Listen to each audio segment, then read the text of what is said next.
तो 39 degree Celsius से 40 degree Celsius के मतलब क्या हुआ, तो 39 डिग्री सेल्सियस से 40 डिग्री सेल्सियस मतलब 39 रहेगा तो 102 और 40 डिग्री सेल्सियस 104 बुखार लगेगा, ठीक है।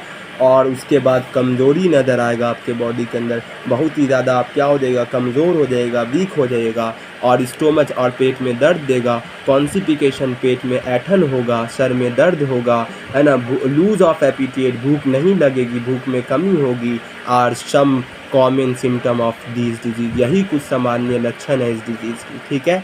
और इंटेस्टिनल परफोरेट बोला गया, जब आंतों की परफोरेशन एंड के मतलब जब आंतों की भेद नहीं पहचान में आती है, जब आप चेकअप करवाते हैं तब, तो इनके कारण से क्या होती है, बहुत ज़्यादा ही दिक्कत उत्पन्न हो जाती है और मानव चले जाते हैं, ठीक है। चलिए, मे अक्यूर इन अ सेवरल केस, यह अक्यूर होता है बहुत सेवरल केस में, कई प्रकार के केस में देखा गया ऐसा।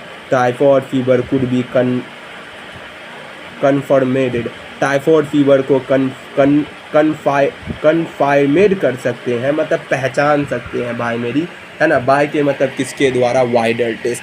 अब देखिए, एक टेस्ट होता है जिनके द्वारा टाइफॉइड फीवर को पहचाना जा सकता है, जिसे हम क्या कहते हैं, Widal test. A classical case in a medicine, या एक क्लासिकल केस है क्या चीज़ की, मेडिसिन की, ठीक है। डैट ऑफ मैरी मिलॉन, अब जैसे कि बोले आपका, अब मान लीजिए आपका अगर पैर टूट जाए तो आप एक्सरे करवाते हैं ना, तो उसी तरीके से आपको जब टाइफॉइड होगा तो आपको एक टेस्ट करवाना पड़ेगा जिनका नाम क्या है, वाइडल टेस्ट, ठीक है। हाँ, एक क्लासिकल एग्जांपल है ये मेडिसिन की, डैट, है ना। अ डैट ऑफ मैरी मिलॉन, निकनेम इनका क्या है, मैरी मिलॉन। अ टाइफॉइड मैरी, से निकनेम क्या, टाइफॉइड का निकनेम क्या, मैरी मिलॉन, और ऐसे इसको कहते हैं टाइफॉइड। भाई बोला, देखिए ना, देखोगी, डैट ऑफ मैरी मिलॉन, इनका नाम क्या, मैरी मिलॉन, निकनेम इनका क्या है, वैसे टाइफॉइड मैरी निकनेम है, निकनेम भी पूछ लेता है, ठीक है, याद कर लो, हाँ बिल्कुल, पढ़ लेना, इसमें टिक कर लेना तुम।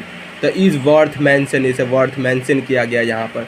सी was a cook by perforation and was a typhoid carrier who continues to spread typhoid for a several year था द फूड शी प्रिपेयर, क्या बोला गया है ना, ऐसी आंटी, है ना, जो खाना बनाती है हमेशा, जिसका खाना बनाना, यानी जिसका जो खाना बनाती है, जैसे कि आप जानते कि कोई लड़का जब लॉज में रहने के लिए आता है, तो वो क्या करता है कि खाना को अपने खुद से नहीं बनाता, वो खाना क्या करता है ना, बना बनाया खाना पड़ता है उसे, है ना।